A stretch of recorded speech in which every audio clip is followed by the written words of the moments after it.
Hello everyone, this is a session about NaroPAD.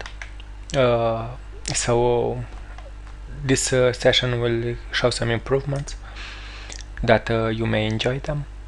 So for example, in the past you will not know which function do what. So here you have a function, for example, rectangle 3 points. You would want to see what's inside the framework, but in the past you would have to look in the code.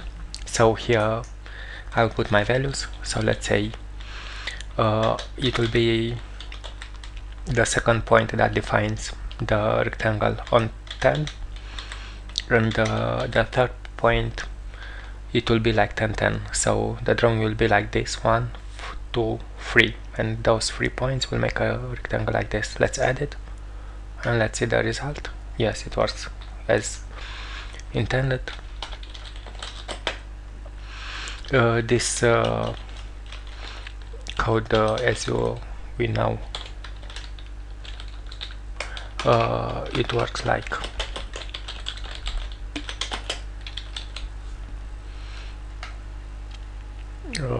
it should. Let's add other operation. Let's add an extrude, for example.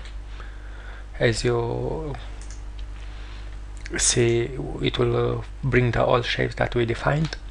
This will look for a pattern, so it's not reflection, something like this. So sometimes you may get it wrong, but it's good that it will give for us a template. This is kind of extrude, we can ignore it, and the value, the height, so we'll put a 5 and we'll click on add and we'll have an extrude at the end. So as we see, it's working everything as intended, so it will make much easier to work with code. Some words of warning is that for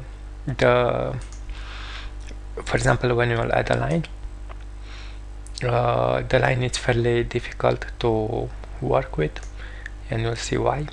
It's a line 2 points or something like this.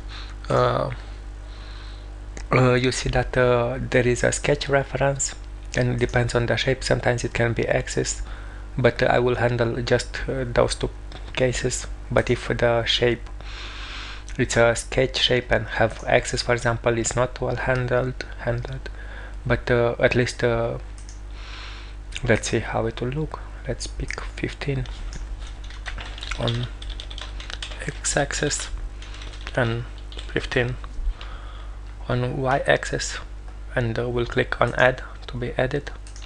We see it's added here, and the line is as we want. But the good part is that we can see how the code should be written, so it will be very good for people that want to investigate in NaroPAD code base. To make the other parts, they will work as in the past. I mean, it's yet some parts will need to be noted that still here are some changes that are incompatible with NaroPAD code base. So here in the NaroPAD it will be function names, for example, but excluding that, it's a very good testing ground for NaroPAD.